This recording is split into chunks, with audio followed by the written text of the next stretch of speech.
नमस्कार श्री स्वामी समर्थ सर्वांना। उद्या 14 जानेवारीला भोगी आलेली आहे। बघा 15 जानेवारीला संक्रांत आहे आणि हा सण 3 दिवसाचा असतो। पहिल्या दिवशी भोगी, दुसऱ्या दिवशी संक्रांत आणि तिसऱ्या दिवशी किंक्रांत। तर बघा आपल्याला भोगी हा सण कसा साजरा करायचा आहे। तर उद्या आपल्याला सकाळी उठल्यावर अंघोळीच्या पाण्यामध्ये थोडे तीळ टाकून ह्या पाण्याने घरातील सर्वांनी अंघोळ करायची आहे।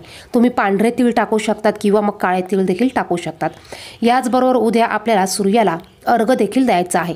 अर्घ्य देण्यासाठी तांब्यामध्ये पाणी घ्यायचं, यामध्ये थोडंसं हळद, कुंकू, अक्षता, फूल आणि याचबरोबर आपल्याला काळे तीळ हे टाकायचे आहे आणि हे अर्घ्य आपल्याला सकाळी सूर्याला द्यायचं आहे। या दिवसांमध्ये सूर्याला अर्घ्य देणं खूप महत्त्वाचं मानलं जातं। बघा सूर्यदेवाची पूजा ही 3 दिवस तुम्हाला करायची आहे। तुम्ही अर्घ्य सूर्याला भोगीच्या दिवशी, संक्रांतीच्या दिवशी आणि किंक्रांतीच्या दिवशी या 3 दिवशी द्यायचं आहे। याचबरोबर आपल्याला भोगीच्या दिवशी ही एक वस्तू घरी आणायची आहे। बघा यामुळे तुमचे सर्व दुःख, भोग, ह्या अडचणी ह्या नष्ट होणार आहे। 7 जन्माची दारिद्र्य तुमचीही नष्ट होणार आहे। भोगीच्या दिवशी आपल्याला हे काही उपाय करायचे आहेत, काही सेवा करायच्या आहेत। बघा भोगीच्या दिवशी जर का आपण ह्या सेवा केल्या तर आपले जे भोग आहे, जे कर्म आहे ते नष्ट होतात। बघा हे भोग कमी करायचे असतील, हे कर्म कमी करायचे असतील तर आपल्याला आवर्जून या दिवशी सूर्याला अर्घ्य द्यायचा आहे। याचबरोबर आपल्याला अंघोळीच्या पाण्यामध्ये थोडीशी तीळ टाकून अंघोळ करायची आहे।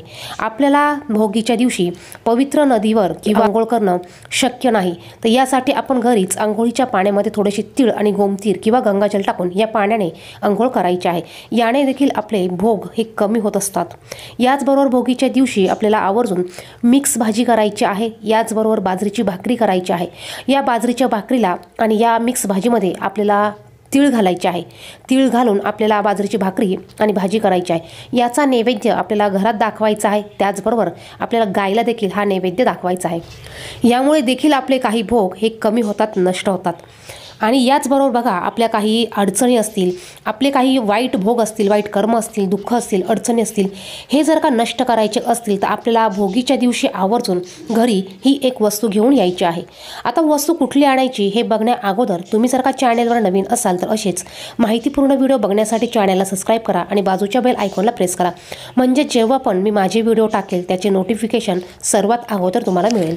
ही एक वस्तू घरात आणल्यामुळे आपल्या घराची प्रगती होणार आहे, पतीची प्रगती होणार आहे, त्याचबरोबर मुलांची प्रगती होणार आहे।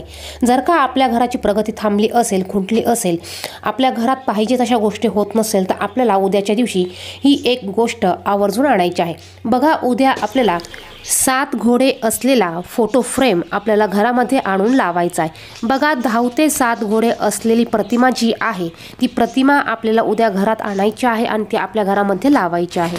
ही फ्रेम जर का तुम्ही घरात आणून लावली तर बघा आपल्या घराची प्रगती होते, आपल्या मुलांची प्रगती होते, त्याचप्रमाणे आपल्या पतीच्या कामाला देखील गती येते। याचबरोबर घरातील कामांना देखील एक गती येत असते। याचबरोबर घरातील नकारात्मकता देखील यामुळे दूर होत असते। यासाठी आपल्याला धावते 7 जे घोडे आहे ते उद्याच्या दिवशी म्हणजेच भोगीच्या दिवशी आणून आपल्या घरामध्ये याची प्रतिमा किंवा याचा फोटो आणून हा लावायचा आहे।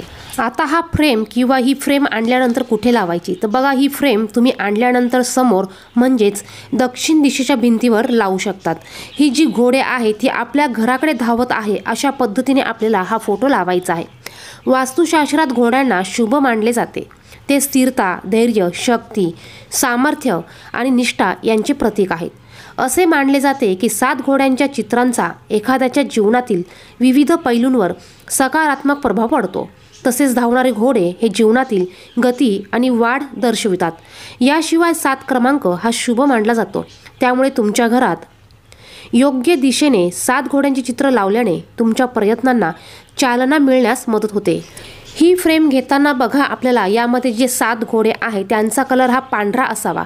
ही घोडे धावत आहे अशा पद्धतीचे असावे आणि या घोड्यांच्या पाठीमागे सूर्यास्त होत आहे अशा पद्धतीने आपल्याला ही फ्रेम घ्यायची आहे। तर बघा ही फ्रेम आपल्याला उद्या भोगीच्या दिवशी आवर्जून घरी घेऊन यायची आहे। जर का तुम्हाला काही कारणास्तव ही फ्रेम घरी घेऊन येता आली नाही तर याऐवजी तुम्ही दुसऱ्या देखील वस्तू खरेदी करू शकतात। आता त्यामध्ये बघा तुम्ही तीळ खरेदी करू शकतात। याचप्रमाणे तुम्ही उद्या झाडू खरेदी करून घरी आणू शकतात, तुळस खरेदी करू शकतात, याचबरोबर तांब्याचं भांडं देखील खरेदी करू शकतात। व्हिडिओमध्ये सांगितलेली माहिती आवडली तर व्हिडिओला नक्कीच लाईक करा. चॅनेलवर नवीन असेल तर अशीच माहितीपूर्ण व्हिडिओ बघण्यासाठी चॅनेलला सबस्क्राईब करा. धन्यवाद. श्री स्वामी समर्थ.